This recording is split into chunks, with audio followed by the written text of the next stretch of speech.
नमस्कार बच्चों, कैसे हैं आप सब। आशा करती हूँ आप सभी अच्छे होंगे, स्वस्थ होंगे, खुश होंगे और अपनी पढ़ाई भी अच्छे से कर रहे होंगे। तो जैसा कि आप सभी जानते हैं, मैं हूँ आपकी हिंदी की अध्यापिका और मैं स्वागत करती हूँ आप सभी का आईसीटी वर्चुअल क्लासरूम में।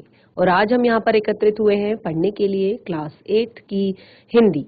क्लास 8 की हिंदी में आज हम पढ़ेंगे आपकी व्याकरण पाठ्य पुस्तिका से आपका नया पाठ शब्द विचार। देखिए, आपकी जो वसंत पाठ्य पुस्तिका है भाग 3, उसमें हमने 3 चैप्टर कंप्लीट कर लिए हैं। हिंदी जो आपकी वसंत, जो आपकी लिटरेचर है, हिंदी जो आपकी लिटरेचर है, वसंत पाठ्य पुस्तिका भाग 3 के 3 चैप्टर हमने कंप्लीट कर लिए हैं। और आप सभी को होमवर्क भी मैंने दिया था कि आप इन तीनों चैप्टर्स को अपनी नोटबुक में करेंगे और साथ ही साथ इनके प्रश्न उत्तर भी मैंने आप लोगों को कराए हैं, तो प्रश्न उत्तर भी आप अपनी कॉपी में लिखेंगे। तो ये जो समय है, आज हम हिंदी व्याकरण का आपका पाठ लेंगे, शब्द विचार। जैसे कि हमने शुरुआत में यहाँ पर पढ़ा था आपका भाषा, लिपि और व्याकरण। उसके बाद हमने पढ़ा था वर्ण विचार और इसमें हम 3rd चैप्टर लेंगे आपका शब्द विचार। तो किस तरह से वर्णों से शब्दों का निर्माण होता है और शब्दों के कैसे शब्द कैसे बनते हैं, ये सारी चीजें आज हम यहाँ पर हिंदी व्याकरण में सीखेंगे। तो आप जब तक आप हिंदी व्याकरण यहाँ पर पढ़ रहे हैं, तो घर पर आप अपनी जो लिटरेचर पाठ्य पुस्तिका है, जो आपकी वसंत पाठ्य पुस्तिका के 3 चैप्टर हैं, उन्हें जरूर कंप्लीट कर लें, क्योंकि नेक्स्ट जो हमारा सेशन होगा वसंत पाठ्य पुस्तिका का, उसमें सारा काम आपका पहले चेक किया जाएगा, उसके बाद आपको नया चैप्टर शुरू करवाया जाएगा। और आज का जो सेशन है उसके लिए रेडी हो जाइए, बिल्कुल कॉपी पेन पेंसिल लेकर, क्योंकि हिंदी व्याकरण है, बिल्कुल भी रटने से या केवल पढ़ लेने से काम नहीं चलेगा, नोट डाउन करना है, समझना है। तो चलते हैं स्मार्ट बोर्ड की तरफ, शुरू करते हैं अपने आज का सेशन। सभी बच्चे ध्यानपूर्वक पढ़ेंगे और समझने का प्रयास करेंगे। तो शब्द विचार की बात आती है, तो जैसे कि हमने अपने हिंदी व्याकरण का जो हमारा पहला दिन था, पहला चैप्टर था, उसमें हमने पढ़ा। वैसे ये आप क्लास 8 में हैं तो पढ़ा, लेकिन ये आप सभी जानते हैं कि भाषा के 2 रूप होते हैं मुख्यतः। कौन कौन से 2 रूप होते हैं भाषा के मुख्यतः? हमने लिखा है ना अपनी कॉपी में, सबने नोट डाउन किया है, मुझे पता है पूरा एक एक चीज सारे बच्चे नोट डाउन कर रहे थे। अगर किसी ने नहीं किया है तो आप जरूर अपना पिछला काम कंप्लीट कर लें हिंदी व्याकरण का। तो सभी जानते हैं कि भाषा के 2 रूप होते हैं। कौन कौन से 2 रूप होते हैं? मौखिक एवं लिखित। ठीक है, तो जो लिखित भाषा होती है, जो लिखित भाषा होती है, इसको देखिए, इसका ये क्या होती है, एक लिखित भाषा मौखिक भाषा की एक अनुगामी होती है। अनुगामी यानी कि पहले चलने वाली। पहले हम मौखिक भाषा पहले यानी कि अनुगामी यानी कि पीछे चलने वाली। तो जैसे हम पहले मौखिक भाषा बोलते हैं, जैसे मैं आपको कुछ भी बोल रही हूं तो आप उसको फिर लिखेंगे। ठीक है, तो इसी तरह जो मौखिक भाषा होती है, अब हमने शुरुआत में ही कहा कि जब बच्चा बोलना सीखता है, जब बच्चा बोलना सीखता है तो वो विभिन्न प्रकार की ध्वनियां अपने मुख से निकालता है। ठीक है, अब और दूसरा हमने कहा कि जो ये ध्वनियां निकालता है, तो उन्हीं ध्वनि चिन्हों को हमने लिपि कहा। ठीक है, और उसी के बाद हमने भाषा के बारे में कहा, और जो चिन्ह है उन्हीं को हमने वर्ण कहा था। ठीक है, ये हमने यहाँ पर सीखा था कि वर्ण क्या होते हैं, वर्ण क्या होते हैं, ये हमने अपने पिछले सेशन में सीखा था। तो कौन बच्चा यहाँ पर बताएगा कि वर्ण क्या होते हैं? चलिए, क्योंकि पहले वर्ण क्लियर कर लेते हैं, उसके बाद आगे बढ़ेंगे। वर्ण क्या होते हैं, वर्ण क्या होते हैं?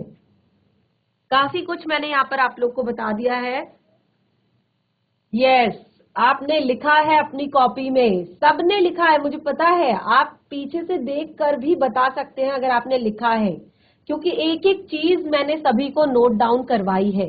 वर्ण क्या होते हैं, वर्ण किसे कहते हैं? अगर किसी ने लिखा है हैंड रेज कीजिए और फटाफट केवल देखकर भी बता सकते हैं। देखिए, वैसे तो मैंने आप लोग से कहा था कि जो नेक्स्ट हमारा सेशन होगा व्याकरण का, उसमें आप लोगों का पहले आप लोगों से पूछा जाएगा तो वैसे तो सबने पढ़ा होगा, लेकिन अगर नहीं पढ़ा है तो भी आप देखकर भी बता सकते हैं। अगर कॉपी में नोट डाउन किया है तो देखकर भी बता सकते हैं। चलिए फटाफट हैंड रेज कीजिए। जीआईसी बाग वाला, काफी बच्चे हैं क्लास में। गुड मॉर्निंग बच्चे। Good morning ma'am. Yes, very good morning. चलिए, वर्ण विचार, इससे पहला जो हमारा चैप्टर था वो था वर्ण विचार। अभी हमारा चैप्टर है शब्द विचार, और उससे पहला जो था वो था वर्ण विचार। तो क्या समझते हैं आप वर्ण से? आगे कंटिन्यू करते हैं, और कोई स्कूल और कोई बच्चा अगर कनेक्ट होना चाहता है, बताना चाहता है वर्ण क्या होते हैं।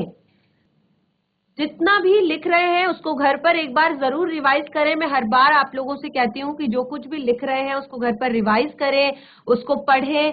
और क्योंकि हिंदी बहुत ही ज्यादा, जो आपका व्याकरण है बहुत ही इंपॉर्टेंट है, आपको सारी चीजें क्लियर होनी चाहिए। तो हमने कहा कि वर्ण क्या होता है? जो भाषा की सबसे छोटी इकाई जिसके और टुकड़े नहीं किए जा सकते, यानी कि जिसके और टुकड़े हम नहीं कर सकते, उसे वर्ण कहते हैं। तो हमने यहाँ पर हिंदी वर्णमाला के बारे में भी आपको बताया था, स्वरों के बारे में आपको बताया था, व्यंजनों के बारे में आपको बताया था।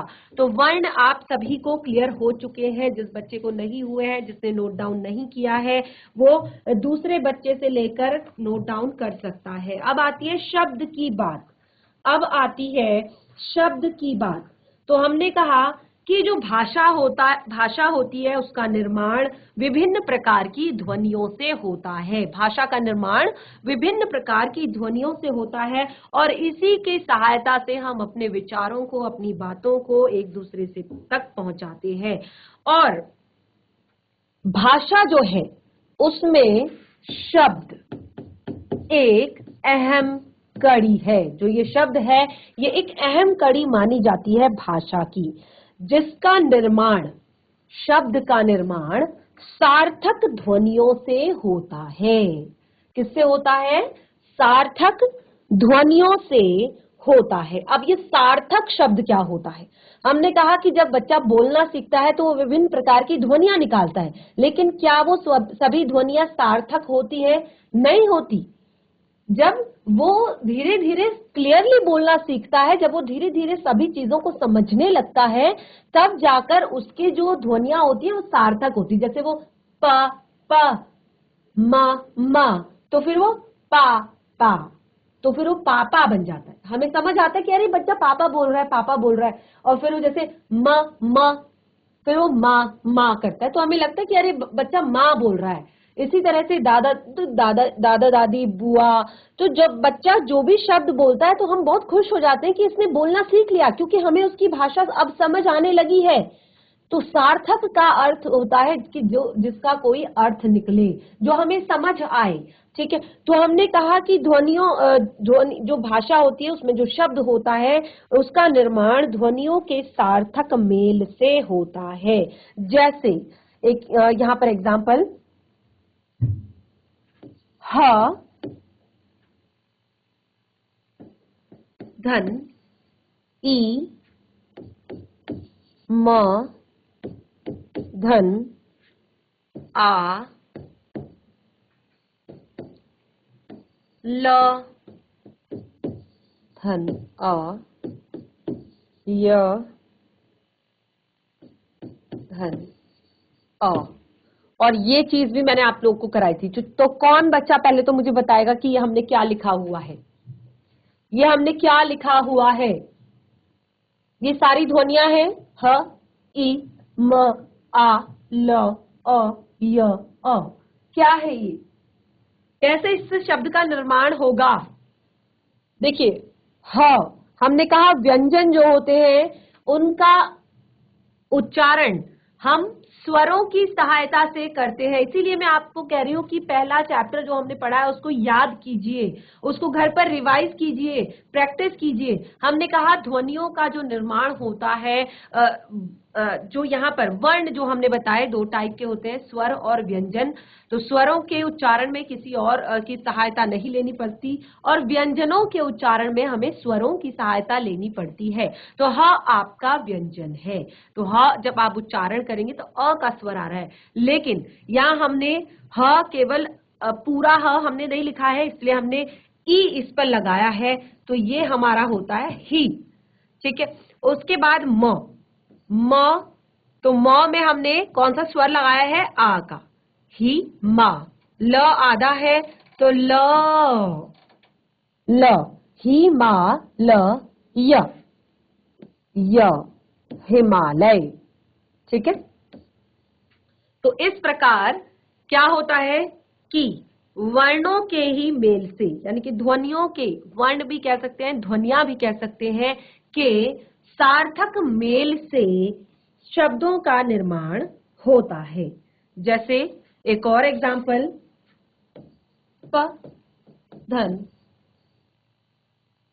अ धन, ह धन, आ धन, ड़, क्या बनेगा? यस बच्चे, आप कुछ कहना चाहते हैं? Yes ma'am. यस बच्चे, यस, कुछ कहना चाहते हैं आप? यस, वर्ण विचार। वैसे तो हम आगे निकल चुके हैं, लेकिन क्योंकि आप बताना चाहते हैं और सारे बच्चे, मैं चाहती हूँ कि सारे बच्चे सुने, तो बताइए, चलिए। Yes ma'am. चलिए, वेरी गुड बच्चे, बताइए। मैम वन विचार व्याकरण व्याकरण के इस अंग, बनावट, भेद, आकार, उच्चारण आदि पर जाता है। यस यस, तो ये तो है हमारा वर्ण विचार। ठीक है, चलिए बैठ जाइए आप, वेरी गुड, बैठ जाइए बच्चे। जैसे हमने कहा कि शब्दों का निर्माण ध्वनियों के सार्थक मेल से होता है। अब ये ध्वनियां ही वर्ण होती हैं। ठीक है, वर्ण क्या होते हैं ये आप दोबारा से पढ़ेंगे, चैप्टर को रिवाइज करेंगे, जो पिछला चैप्टर हमने पढ़ा है, और जो नेक्स्ट हमारा सेशन होगा उसमें पहले सबका टेस्ट लिया जाएगा, उसके बाद ही हम ये वाला चैप्टर कंटिन्यू करेंगे। ठीक है, क्योंकि जब तक आप वर्ण नहीं समझेंगे आप शब्द क्या समझेंगे, जब तक आप शब्द नहीं समझेंगे आप वाक्य क्या समझेंगे, जब तक आपको वाक्य सही से लिखना नहीं आएगा आप पूरा पैराग्राफ कैसे समझेंगे, आप पैराग्राफ नहीं समझेंगे आप हिंदी भाषा को कैसे सही उच्चारण करेंगे, कैसे सही लिखेंगे, कैसे सही पढ़ेंगे, कैसे सही बोलेंगे। तो शुरुआत से ही चैप्टर को घर पर जरूर रिवाइज करें, आपस में एक दूसरे से देखकर लिखें, क्योंकि एक एक चीज आपको यहाँ पर लिखाई गई है, एक एक चीज आपको यहाँ पर बताई गई है। तो शब्द निर्माण की बात आती है, तो इस तरह से हम शब्द का निर्माण करते हैं। तो हमने लिखा प, तो प का हम देखिए प, ह में आ का स्वर आ रहा है तो हा, ड़ में अ का स्वर आ रहा है तो पहाड़। ठीक है, इस तरह से हम शब्द निर्माण करते हैं। तो हमने कहा कि इस प्रकार हमें ज्ञात हुआ कि शब्द, ठीक है, अभी हमने देखा यहाँ पर कि शब्द किससे बन रहे हैं, वर्णों के मेल से बन रहे हैं। इस प्रकार अब हमें क्लियर हो गया कि जो हमारा शब्द बन रहा है वो किससे बन रहा है, वर्णों के मेल से बन रहा है। ठीक है, और ध्यान रखिएगा कि ध्वनियों के हर मेल को शब्द नहीं कहा जा सकता। अगर आप कुछ भी गलत सलत ध्वनियों को मिला देंगे तो उसका मेल शब्द नहीं कहा जा सकता, क्योंकि हमने कहा सार्थक मेल को, मेल सार्थक होगा तभी जाकर वो शब्द कहलाएगा। ठीक है, तो इस तरह से हम कह सकते हैं, परिभाषा लिखेंगे सभी, शब्द की परिभाषा लिखेंगे और शब्द विचार की परिभाषा खुद से लिखकर लेकर आएंगे आप। ये मैं यहाँ पर लिख देती हूँ, शब्द विचार, शुरुआत में ही हमने लिखा है शब्द विचार, वर्ण विचार की परिभाषा लिखी है, शब्द विचार की परिभाषा लिखी है, और अब शब्द की परिभाषा हम लिखेंगे। ये आप खुद से लिखेंगे। ठीक है, शब्द क्या होता है, नोट डाउन करेंगे सभी बच्चे। ध्वनियों का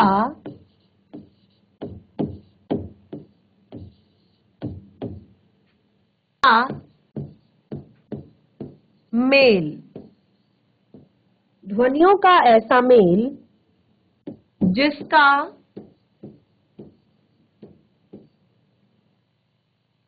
कोई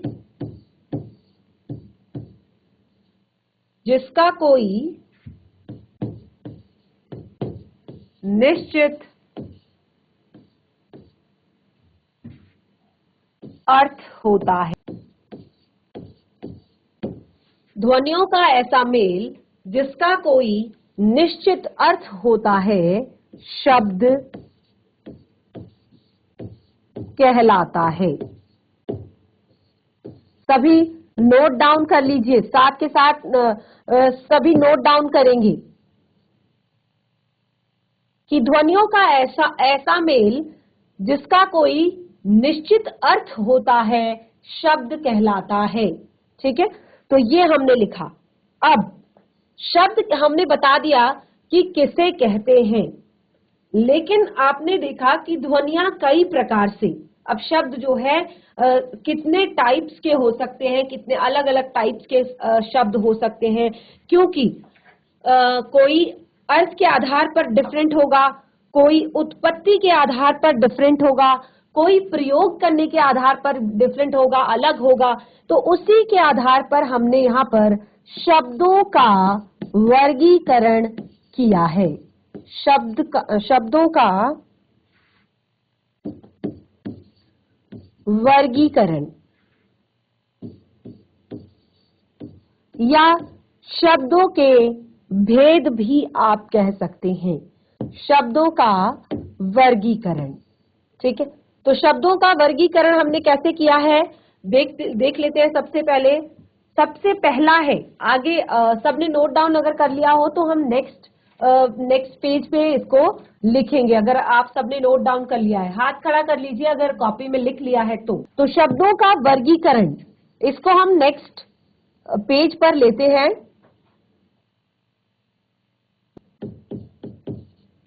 शब्दों का वर्गीकरण,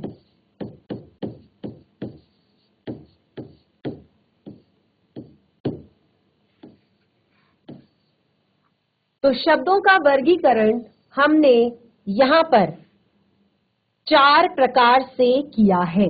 4 प्रकार से हमने शब्दों का वर्गीकरण यहाँ पर किया है। कौन कौन से तरह से किया है वो आप देखिए।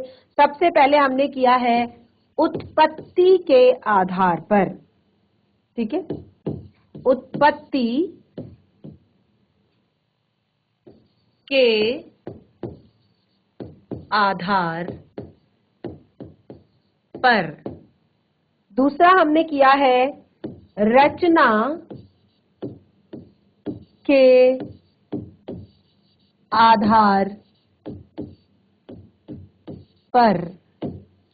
तीसरा हमने किया है अर्थ के आधार पर। और चौथा हमने किया है प्रयोग के आधार पर। और इसको हम कभी कभी विकार के आधार पर भी लिखते हैं। अब ये विकार क्या होता है ये आप आगे पढ़ेंगे। विकार के आधार पर। तो यहाँ पर हमने शब्दों का वर्गीकरण 4 अलग अलग भागों में किया है। उत्पत्ति के आधार पर, दूसरा रचना के आधार पर, तीसरा अर्थ के आधार पर, चौथा प्रयोग के आधार पर, और प्रयोग को ही हमने एक दूसरा और नाम दिया है विकार के आधार पर। तो सभी को हम यहाँ पर पढ़ेंगे, सभी को अलग अलग पढ़ेंगे। तो देखिए, जैसा आप सबसे पहला हमारा वर्गीकरण देख रहे हैं उत्पत्ति के आधार पर, ठीक है। सबसे पहला वर्गीकरण हमने किया है शब्दों की उत्पत्ति के आधार पर कि आखिर इनकी उत्पत्ति हुई कहाँ से, ये शब्द आया कहाँ से। ये नया शब्द अगर हम कोई प्रयोग कर रहे हैं तो सबसे पहले हम ढूंढेंगे कि आखिर ये नया शब्द आया कहाँ से, तो उसकी उत्पत्ति का हम पता लगाएंगे। तो सबसे पहले उत्पत्ति के आधार पर हम किस तरह से अलग अलग शब्दों को छांटते हैं, अलग अलग शब्दों को बांटते हैं कि ये शब्द की उत्पत्ति यहाँ से हुई है, ये शब्द की उत्पत्ति वहां से हुई है। अगर इसी तरह साथ के साथ, जैसे मैं हर बार कहती हूँ, साथ के साथ नोट डाउन करना है। और अगर कुछ छूट जाता है, बाई चांस आप लिख रहे हैं और अगर कुछ छूट जाता है तो आप यहाँ से हैंड रेज करेंगे और मुझे बताएंगे कि मैम मेरा छूट गया है, आप पेज आगे मत कीजिए, ठीक है। तो साथ के साथ नोट डाउन करेंगे। चलिए, सबसे पहला हमारा जो भेद है वो होगा उत्पत्ति के आधार पर। उत्पत्ति के आधार पर हम पढ़ेंगे अपना शब्द का उत्पत्ति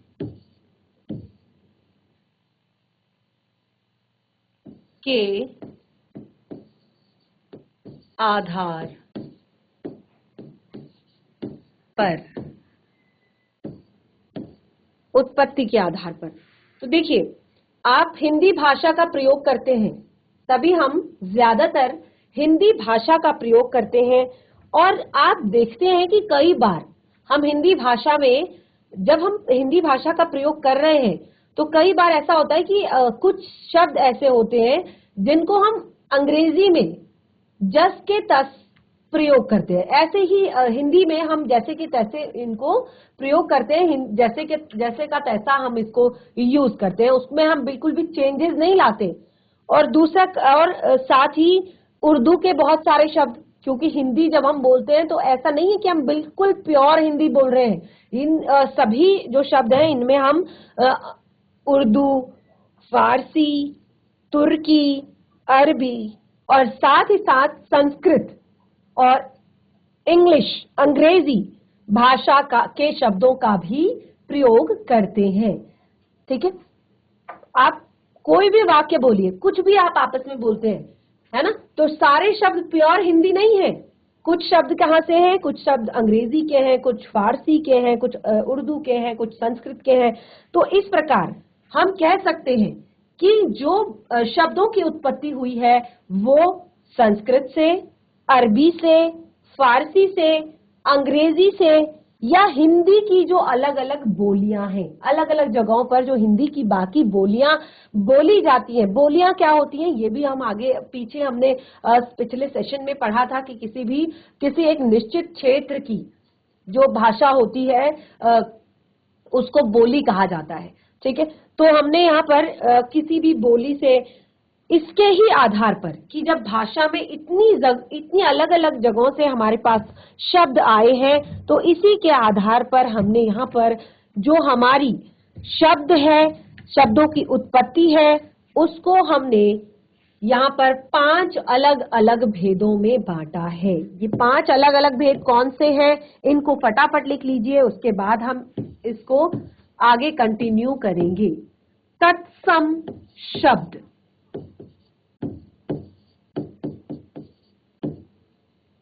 तद्भव शब्द,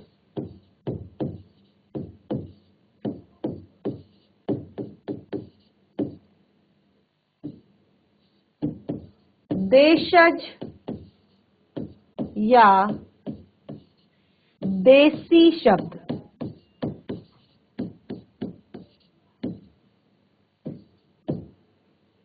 विदेशी शब्द,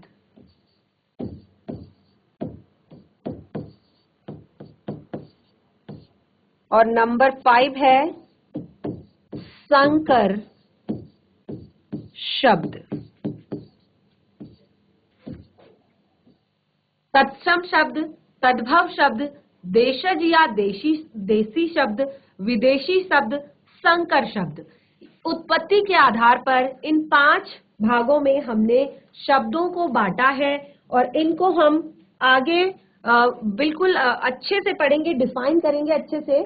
तो बच्चों, आज हमने यहाँ पर अपने हिंदी व्याकरण के सेशन में शब्द विचार जो हमारा नेक्स्ट टॉपिक है उसके बारे में जाना कि क्या होता है शब्द विचार। और शब्द विचार की परिभाषा हमने अपने पिछले सेशन में, जब हम वर्णों के बारे में पढ़ रहे थे, जब हम भाषा, लिपि और व्याकरण के बारे में पढ़ रहे थे, उस समय हमने शब्द विचार की परिभाषा लिखी है। और आज हमने शब्द की परिभाषा जानी, शब्द किसे कहते हैं, शब्द का वर्गीकरण हमने यहाँ पर किया कि कितने आधार पर शब्दों को बांटा गया है, और उन्हीं को हम कंटिन्यू करेंगे अपने नेक्स्ट सेशन में। तो ये तो रही आज के सेशन की बात, लेकिन मैं आप लोग का तो सेशन हमारा यहाँ पे समाप्त होता है, लेकिन नेक्स्ट जो हमारा सेशन होगा उसमें हम पिछले चैप्टर को एक बार यहाँ पर सबसे पूछेंगे, सब बच्चे बताएंगे। तो सब बच्चे बिल्कुल रेडी होके आइए, घर से अपना माइंड सेट करके आइए कि आज क्लास में हमारा टेस्ट होने वाला है। तो बिल्कुल पढ़ के आएंगे सभी बच्चे। तो आज का सेशन हमारा यहीं पे समाप्त होता है, हम मिलेंगे अपने नेक्स्ट सेशन में। तब तक के लिए धन्यवाद, आपका दिन शुभ हो।